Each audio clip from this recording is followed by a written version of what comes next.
Hi, I'm David Domke. I'm chair of the Department of Communication at the University of Washington. Every once in a while, I get to sit down with one of our outstanding alumni, someone who's made a difference, is making a difference in our communities. I'm thrilled to be able to spend a few minutes here with Shelley Morrison, who is one of our 2018 Hall of Fame inductees for our Department of Communication Alumni Hall of Fame. Thank you, Shelley, for sitting down. Good to be here, David. So you are a 1971 graduate of the University of Washington. That was a long time ago. Where did you grow up? I grew up in Seattle. I went to Queen Anne High School. Okay. And grateful for that public education. And when you were thinking about college, was there other places you applied and you had to decide on this one, or was this the only place for you? What was it? No, my father, after the war, had come here and with the GI Bill had gone to law school. Okay. And I have an older sister, Jill, and she came to the UW. And so it was the natural thing to do.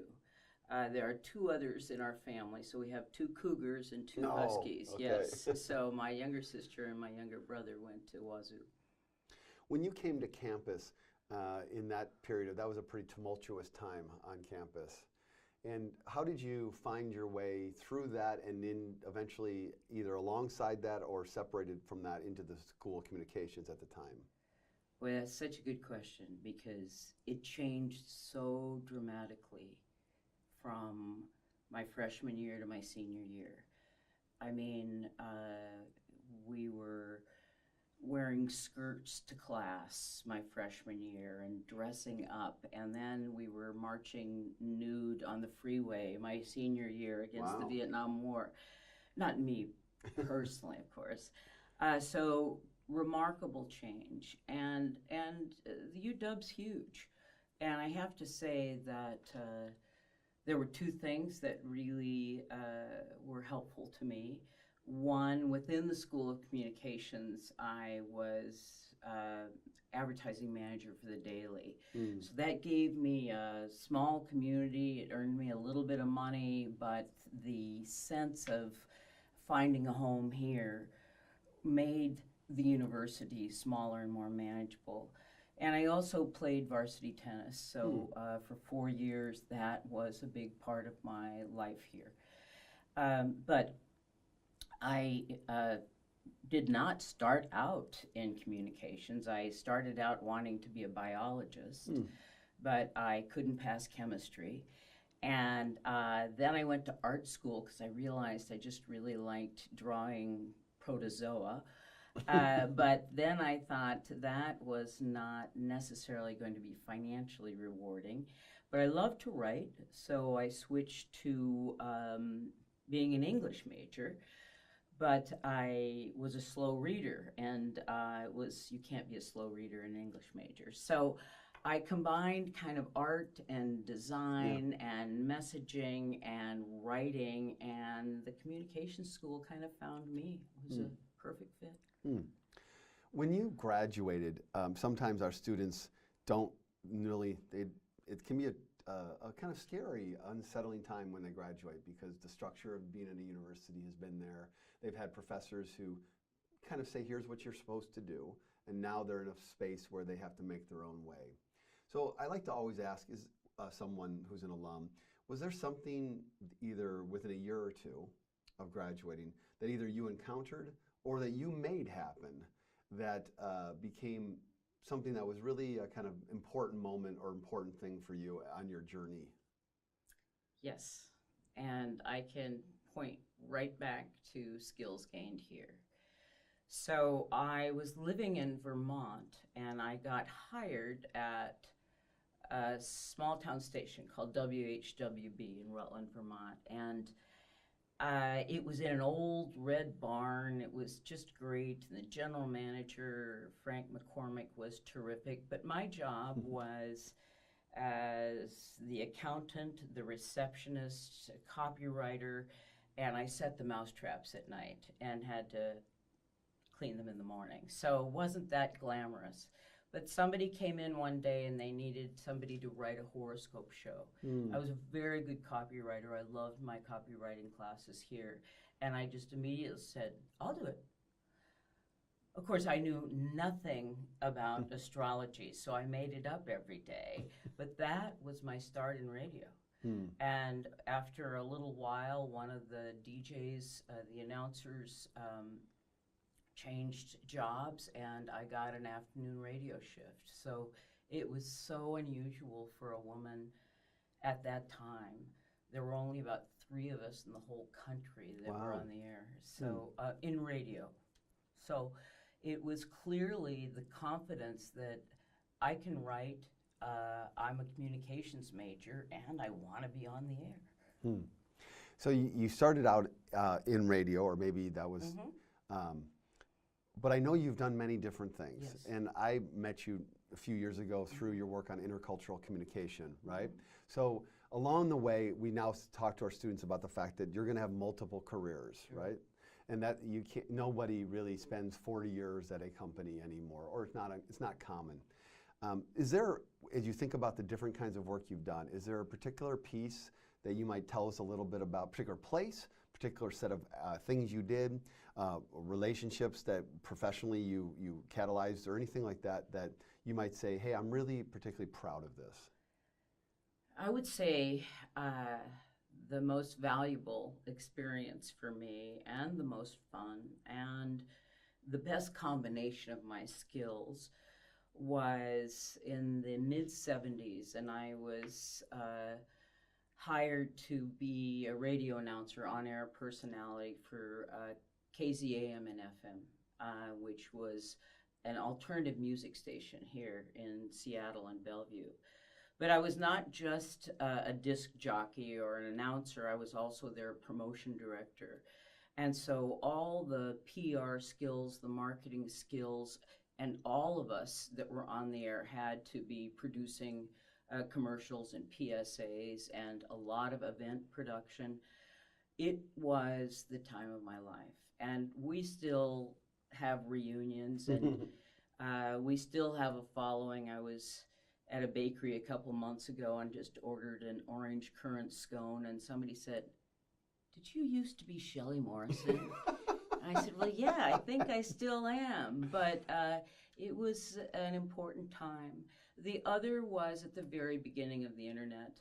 I worked for Paul Allen with a company called Starwave, and it was just so fast and furious. And I had sports background, I had writing background, I had sales background, I had production background, and the only site on the internet at that time was Yahoo, and we launched ESPN.com in 1995, and then followed on, and that was a really exciting time, just because we were making it up as we went. And a lot of my experience in advertising and PR really came into play, because we would sell Gatorade a sponsorship, and then it would be, well, what are we going to charge them? It's like, well, I don't know, why don't we use the print model, which basically I learned from working at the Daily, and cost per impression. But pretty heady, exciting times then. Yeah. Did all of the advertising, the PR, the copy editing, all of those skills, then you've got sports and that kind of background, and as a female in these professional spaces, that was like a unicorn experience for, like, there just weren't many people who had all of that range of knowledge and experiences at that time. Yes, and I had some big breaks, and I had some big disappointments. I was fired in 5 days from KIXI after working for the NBC radio network in New York, and feeling very skilled, but the phone calls were running 2 to 1 against me, and they were quite profane, but kind of like, I hate women newscasters, I'm switching stations. So and that's still going on. But Gene Anderson, who was a good friend of mine at the time, said, "Shelley, didn't you know you're supposed to have all your family and cousins call and say they love you?" And I said, "No, I didn't know." But there had only been 6 phone calls, and 4 were negative and 2 were positive, but that was enough to give me the axe. But Wow. that led to better things. Wow. So if you were today, the person that you are, the knowledge, the experience, the wisdom, the life experiences, if you were able to somehow teleport back in time to talk to the UW student, Shelley, and tell them, let's say when they're a sophomore or junior, and talk to them and tell them one or two things based upon who you are today, what might that be? I'm actually prepared for that question because I do mentor a lot of students, and Sure. what I see with those that have been graduating the last number of years is this fear of making a mistake. Like, I'm going to make a decision and it's not going to be the right direction. And then I kind of say, gee, I'm on my 5th career, and you are going to make mistakes, but you can correct them, and you're going to learn more from your mistakes than you do from your successes. So I think that I'm grateful for some of my biggest screw-ups, actually, because quite often they led me in a new direction or gave me an opportunity I didn't expect. But in this day and age, you are going to be experimenting. But if you get paralyzed and don't make a move and don't decide, you're not going to get started, and you're not going to know whether you like something or not, whether it's a good fit or not. So don't be afraid of taking risks, and don't be afraid of making mistakes. Yeah, it's a pretty highly emphasized concept right now in higher education called resilience, right? The ability to make mistakes, to take critiques, and to be able to address those, incorporate them, respond, and be resilient, right? Yes. And so that resilience is definitely an attribute that a lot of our younger students, they need to kind of develop that. Our culture doesn't necessarily practice that a whole lot right now.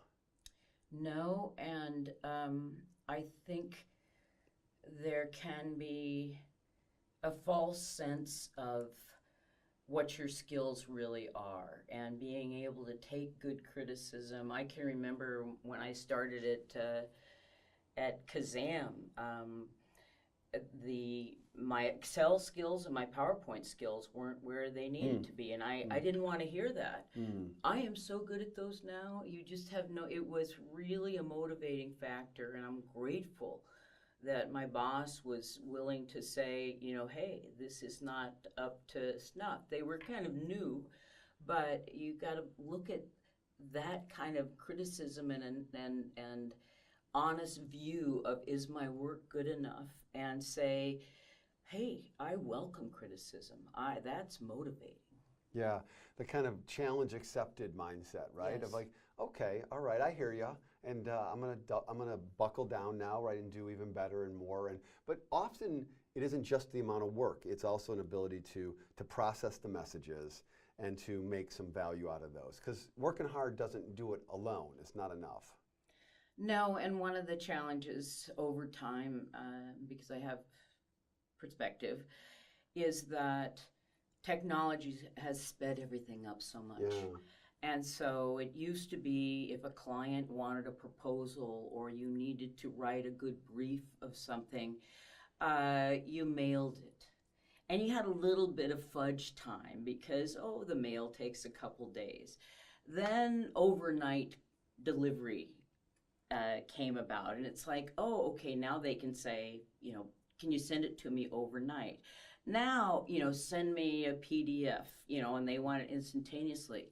But the amount of thought and processing and preparation that goes into doing a good job hasn't accelerated just because the delivery method has. So I think that there are some challenges for a lot of younger graduates, because there is a real difference between how quickly you can get it done and whether it is really good enough. Sure. Okay, one last question for you. Yeah. I know you have your own company. I do. Right? And that I believe it started in 2008. And so that comes into the journey, the span of the career a ways along. Okay, so what led you to do that, and what's a kind of major piece about owning a company that you find valuable? Oh, thanks. Well, I had at age 52, I'd had a fabulous career, and I felt wonderful about it, but I was thinking, is there a way to use my experience and talents and skills in a more valuable way? And I decided I wanted to teach. So, but I didn't want to just jump into teaching. I have such respect for what you do, David, and what all teachers do. So I went back and got a foundation. I got a master's in teaching. But I started teaching in the high-tech sector, adult education, and most of my students were international. Most of them were not born in the U.S. And I'm teaching communication skills, and there was such a gap. They wanted to understand why Americans talk and act this way, and a lot of their bosses did not have experience. But I'd lived in Europe, I'd lived in Africa, and certainly a couple regions of the U.S., and I was really fascinated with understanding more about communicating across cultures. So I went and got another degree in Intercultural Relations and then started my own company. So I work with major global corporations, and the biggest client is WPP, which owns most of the advertising, marketing, and PR companies around the world. So it's fun. I feel like I've come full circle because I'm back in advertising. But then nonprofits, and you gave me the opportunity to teach here at the U last winter, which I'm very grateful for. Well, it was great. Well, we're really honored to have you inducting into our Alumni Hall of Fame as part of our 2018 class. Thank you. Yeah. Thanks for talking today. I'm David Domke, Chair of the Department of Communication, the University of Washington. Had a chance to talk here with Shelley Morrison, one of our inductees into our Alumni Hall of Fame in 2018. Thank you for joining us.